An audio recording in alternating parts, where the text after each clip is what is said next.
আল্লাহ সুবহানাহু ওয়া তাআলা মানব জাতির জন্য সবথেকে বড় রহমত, সবথেকে বড় করুণা, সবথেকে বড় দয়া হলো রাসূলুল্লাহর সবথেকে শ্রেষ্ঠ মুজিজা হলো কোরআন কারীম। কি নিয়ামত আল্লাহ আযজা ওয়া জাল্লা আমাদেরকে দিয়েছেন, কিন্তু সেই নিয়ামতের আমরা কদর করি না, কিন্তু সেই নিয়ামত আমরা বুঝলাম না। আমরা হতভাগ্য জাতি।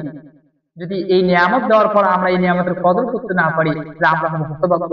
আল্লাহ সুবহানাহু ওয়া তাআলা কোরআন কারীমে কি মর্যাদা! আল্লাহ সুবহানাহু ওয়া তাআলা সূরা কদরের মধ্যে বলেন, লাইলাতুল কদরি খায়রুম মিন আলফি শাহর। যে রাত্রিতে নাজিল করেছেন সেই রাত্রে হাজার মাসের চাইতেও শ্রেষ্ঠ মর্যাদা। সুবহানাল্লাহি ওয়া বিহামদিহি।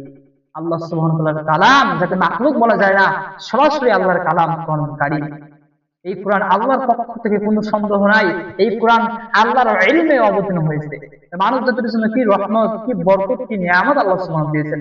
আমরা যেমন নবীদেরকে পাই নাই, রাসূলকে পাই নাই, আমরা জান্নাত জাহান্নাম দেখি নাই, আমরা ফেরেশতাদেরকেও দেখি নাই, আমরা কিছুই পাই নাই, কিন্তু আমরা পেয়েছি একটি কিতাব হলো কোরআন কারীম।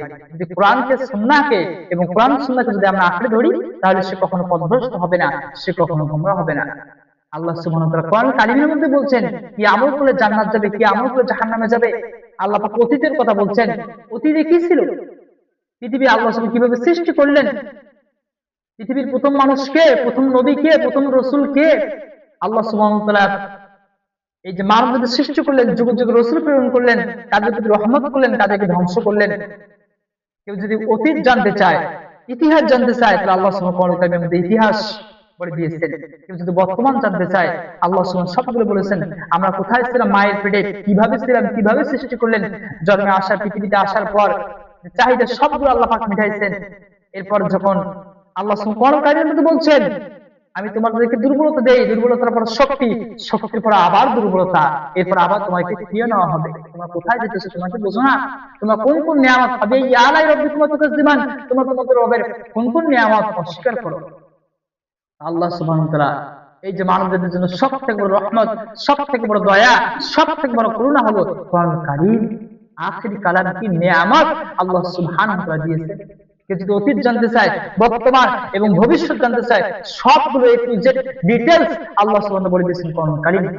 একবারে রান্নাঘর থেকে শুরু করে সমাজ, পরিবার, রাষ্ট্র, সমাজনীতি, অর্থনীতি, জীবননীতি, একবারে আমার আন্তর্জাতিক জীবন পর্যন্ত সবগুলো আল্লাহ সুবহানাহু ওয়া তাআলা বলে দিয়েছেন কোরআন কারীম। কিভাবে সমাজ চলবে, কিভাবে রাষ্ট্র চলবে, কিভাবে সংসদ চলবে, কিভাবে দেশ চলবে, সবকিছু বলে দিয়েছেন কোরআন কারীম। মৃত্যুর পর কিয়ামতের দিন কি হবে, যারা কিভাবে বিচার হবে, কি আমল করলে জান্নাত পাওয়া যাবে, আবার কি কাজ করলে, কি বদ আমল করলে জাহান্নামে যাওয়া লাগবে, সবগুলো আল্লাহ বলে দিয়েছেন। জান্নাতীরা জান্নাতে যাওয়ার পর কি বলবে, জাহান্নামীরা জাহান্নামে যাওয়ার পর কি বলবে, আল্লাহ সুবহানাহু ওয়া তাআলা সবকিছু ডিটেইলস বলে দিয়েছেন কোরআন কারীম। কি নিয়ামত আল্লাহ সুবহানাহু ওয়া তাআলা আমাদেরকে দিয়েছেন।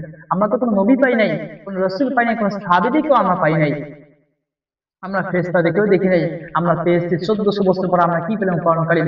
মানব জাতির জন্য সবথেকে বড় আল্লাহর রহমত, সবথেকে বড় করুণা, দয়া, সবথেকে বড় করুণা, সবথেকে বড় রহমত, বরকত হলো এই কোরআন কারীম। এক বরকতময় কিতাব আল্লাহ সুবহানাহু ওয়া তাআলা নাযিল করেছেন। মুমিনের জন্য রহমত, মুমিনের জন্য শিফা। আল্লাহ সুবহানাহু ওয়া তাআলা বরকতময় কিতাব দিয়েছেন, যে কিতাব এত নিয়ামত, এত বরকতপূর্ণ কিতাব, একটি হরফ পড়লে 10 নেকি হয়, পড়লে সওয়াব। কি নিয়ামত আল্লাহ সুবহানাহু ওয়া তাআলা দিয়েছেন। এই কোরআন কারীমের মধ্যে আল্লাহ আদেশ দিয়েছেন কি করা যাবে, কি করা যাবে না, দুনিয়াতে পাঠাইলে কিভাবে চলবা, কিভাবে চলবা না, কি করবা, কি করবা না, কি আদেশ নিষেধ সবকিছু বলে দিয়েছেন। কেন আমাদেরকে সৃষ্টি করলেন, কেন জিনদেরকে সৃষ্টি করলেন, আল্লাহ বললেন, আমা খালাকতুল জিন্না ওয়াল ইনসা ইল্লা লিয়াবুদুন, আমি জিনকে মানুষকে শুধুমাত্র একমাত্র আমার ইবাদত করার জন্য, আমার গোলামি করার জন্য, আমার দাসত্ব করার জন্য সৃষ্টি করেছি। অন্য কোনো নির্দেশ নিয়ে আল্লাহ পাক আমাদেরকে সৃষ্টি করেন নাই। কি নিয়ামত দিলেন, ইবাদত কিভাবে করতে হবে রাসূল সাল্লাল্লাহু আলাইহি ওয়াসাল্লাম শিক্ষা দিলেন, সালাত কিভাবে আদায় করব, সিয়াম থাকা অবস্থায় কি করা যাবে, কি করা যাবে না, যাকাত কিভাবে আদায় করব, এই জন্য আল্লাহ সুবহানাহু নবী রাসূলকে প্রেরণ করেছেন, মুহাম্মদ সাল্লাল্লাহু আলাইহি ওয়াসাল্লাম রাসূলকে প্রেরণ করেছেন। তার সুন্নাহ আমাদেরকে অনুসরণ করতে হবে।